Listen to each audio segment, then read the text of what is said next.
specific, measurable, achievable, relevant, and time-bound. We can say, I want to travel more, or we can say, I would like to see every continent by the time I'm 65. So when you're setting a goal, make sure it is specific, that it is got the details that will allow you to know, have I achieved this or not? Because travel more could be, I've gone to my cabin in L'Orange every summer. Is that achieving my goal? I don't know, right? So be specific. First, measurable is the next. Peter Drucker said, you can't manage what you don't measure. Again, how do we know if we're winning the game if we don't know how we're keeping score? If you say, I want to lose weight, it's I want to lose 5 pounds in 2 months, not just I think I'd like to lose some weight. Then you know when you get there. It helps when you have the measurable goals, because if they're not attainable within the parameters, then you have a conversation you can base that on. Like, say the company has said you need to do 80 cold calls in a month, but that would mean you're working 80 hours.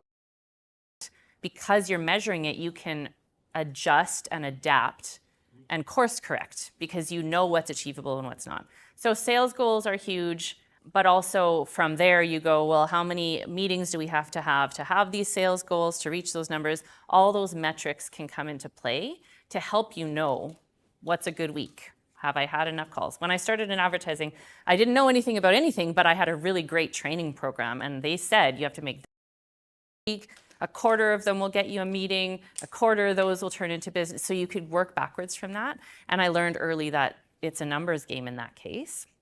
You obviously get better at selling, you get better at consulting, but it does come back to the numbers. So yeah, the more you can measure, the more metrics you have set up, the better chance you're going to achieve. Achievable. This is important to remind yourself. It needs to be attainable or achievable. Sometimes we set a goal that's way too big for the time frame we have set up. So how do you eat an elephant? One bite at a time. I always picture eating like the bottom of the front foot when I think of that analogy. I have no idea. I wrote a book about my years in advertising and what I'd learned working with business owners and professionals, essentially implementing their local marketing campaigns for 16 years. And that seemed like an insurmountable goal to write a book. And my publisher said, you know, a good business is 50 pages long. I'm like, I don't have 150 pages worth of stuff to tell you.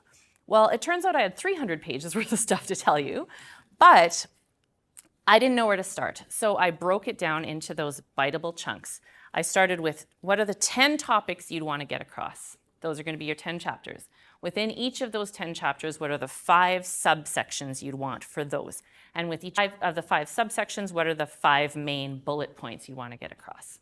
And that's how each month was one topic. And so that started in September. By the spring, I had the outline, and then I could start working on the editing and all of that. I'd say fun stuff, but like totally not fun stuff. But in 18 months, I had the book done because I'd broken it down.